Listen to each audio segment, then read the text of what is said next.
भंडारी हत्याकांड मामले में आरोपियों के नार्को टेस्ट पर आज आने वाला फैसला कोर्ट ने 5 दिनों के लिए टाल दिया है। अभियोजन पक्ष की ओर से कोर्ट में न्यायालय की रूलिंग दाखिल करने के लिए समय मांगा गया है, जिसके बाद अब कोर्ट पूरे मामले में 10 जनवरी को अपना फैसला सुनाएगा। बता दें कि अंकिता हत्याकांड के तीनों आरोपियों के नार्को टेस्ट को लेकर आज जुडिशियल मजिस्ट्रेट कोर्ट अपना फैसला सुनाने वाला था। इससे पहले कि कोर्ट अपना जजमेंट पढ़ता, अभियोजन पक्ष की ओर से रूलिंग दाखिल करने के लिए कोर्ट से समय मांगा गया, जिसके बाद आज फैसला टल गया। संपूर्ण अध्ययन करने के बाद कल हमें इसमें कुछ ये देखा गया है कि इसमें कुछ रूलिंग दाखिल की जाए जो इस केस से संबंधित हो।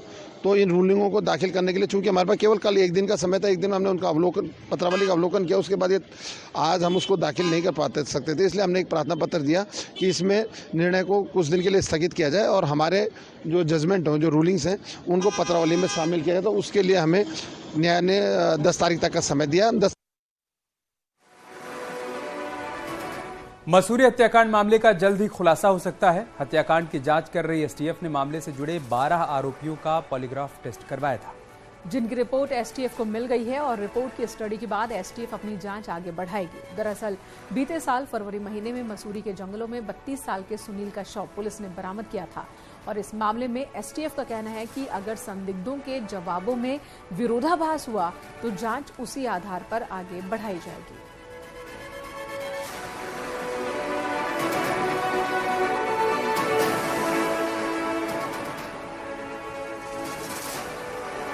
लोगों का जो संदिग्ध 12 लोग हैं उसमें उनका पॉलीग्राफ टेस्ट करवाया गया था एसटीएफ में ही।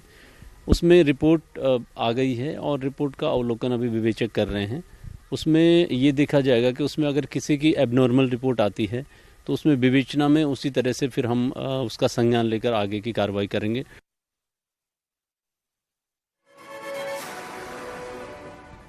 और अब बागेश्वर में न्यूज 18 की खबर का असर हुआ। यहां खनन माफियाओं ने नदी के बीच में रोड बना दी थी और नदी के प्रवाह तक को बदल दिया था, जो खबर हमने दिखाई थी, जिसके बाद जमकर पोक्लेन मशीनों से खनन किया जा रहा था। हालात ये हो गए थे कि नदी के बीच में बड़े बड़े गड्ढे बन गए थे।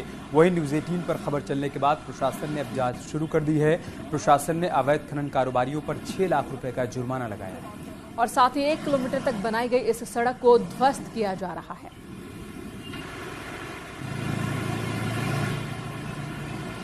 क्योंकि अभी कोई पट्टा इस समय रिन्यू नहीं है, कोई पट्टा आज की डेट में उसके पास नहीं है, लेकिन उसने अपने स्टॉक तक जाने के लिए मेन मार्ग से नदी के बीच से होते हुए नदी में मशीन यूज करते हुए एक रास्ता बना लिया है। तो मौके पे मैंने खुद वो देखा है, हालांकि मशीन नहीं दिखी लेकिन मशीन से खुदाई स्पष्ट है। मुख्यमंत्री पुष्कर सिंह धामी ने गदरपुर में बने 4 लेन बाईपास और खटीमा में बने 2 लेन बाईपास का उद्घाटन किया और इस दौरान केंद्रीय सड़क एवं परिवहन मंत्री नितिन गडकरी वीडियो कॉन्फ्रेंसिंग के जरिए वर्चुअली जुड़े। केंद्रीय रक्षा राज्य मंत्री अजय भट्ट भी इस कार्यक्रम में शामिल हुए।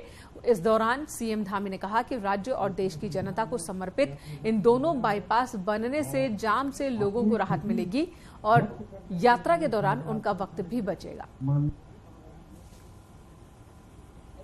जहां खटीमा बाईपास से बनबसा, टनकपुर, खटीमा, पिथौरागढ़, चंपावत, लोहाघाट और धारचूला तक के लोगों को सीधे सीधे जो शहर के अंदर घनी आबादी के बीच से आना पड़ता था और यहाँ के लोगों को भी तमाम प्रकार का जो अनावश्यक रूप से प्रदूषण है